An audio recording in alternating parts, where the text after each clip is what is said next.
A U.S. destroyer chased off a Russian oil tanker trying to get into Venezuela a couple days ago. And this oil tanker tried 3 times to get past, but the American ship said no. Now, a lot of people are concerned that this is a major escalation for the sheer fact that Venezuela needs something called naphtha, which is a chemical that is used to dilute their very heavy and sour oil. When Russia is able to deliver the naphtha, which was in that tanker, it means that Venezuela can dilute its oil to make it a little bit more palatable for other machinery, and then they could start exporting. So if they don't have access to the naphtha, they pretty much can't export usable oil. And so far, it looks like America chasing Russia off took place on international waters, not on the Venezuelan coast. But the thing is, America has a very long tradition of chasing off Russian vessels because Russians don't really know how to go through with any of the bluffs that America tests them on. Of course, there was the 1962 Cuban Missile Crisis in which Russian ships tried to get past American vessels to arm Cuba, and America said, no,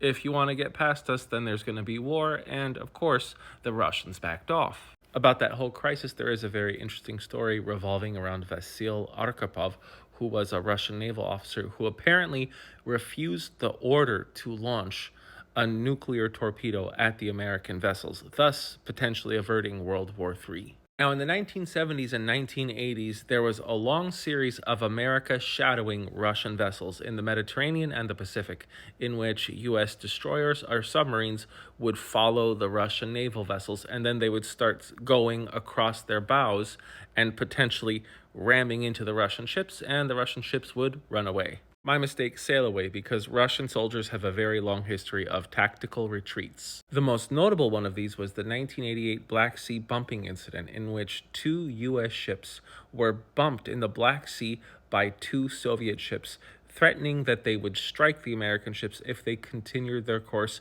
through the Black Sea so close to the Soviet Union. The 2 American ships just continued their course, and the 2 Soviet ships were just left out in the open, damaged. We all know from 2014 to 2020, Russia was helping the Assad regime in Syria, but every now and then, when a Russian vessel got too close to an Arleigh Burke destroyer, they realized, oh, they could no longer use that passageway until that American destroyer was gone, and they would just change course. By 2019, a Russian destroyer named the Vinogradov tried to run the USS Chancellorsville, a missile cruiser, off course in the Philippine Sea. The Chancellorsville maintained course even though the Russians almost crashed into the USS Chancellorsville, but the Russian ship just sailed away, and they accused America of brazen actions. By 2020, it wasn't in the Philippine Sea anymore. This was off the coast of Japan, where the same Russian destroyer, the Vinogradov, was trying to chase off another American destroyer, the USS McCain.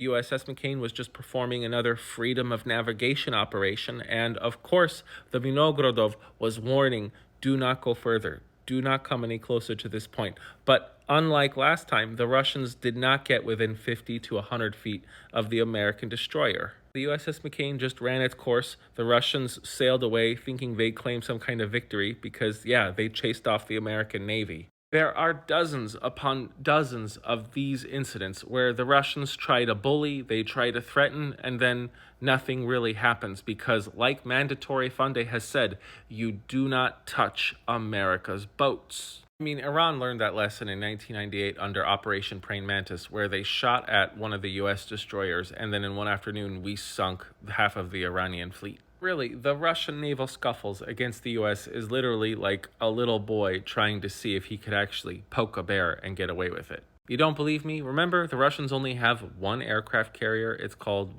the Kuznetsov, and it's been gathering rust at port since 2018, and America has 11 of the largest and most powerful aircraft carriers on the planet. And I believe there are about 26 currently in service. There are some stats that say there are about 50 aircraft carriers, but of the 26 or 27 I'm talking about, they can actually carry several winged aircraft. And there's only 26 or 27 of those. Another fun fact about aircraft carriers is that China wants to have between 7 to 10 by 2035, and by that time, Russia plans to have 4.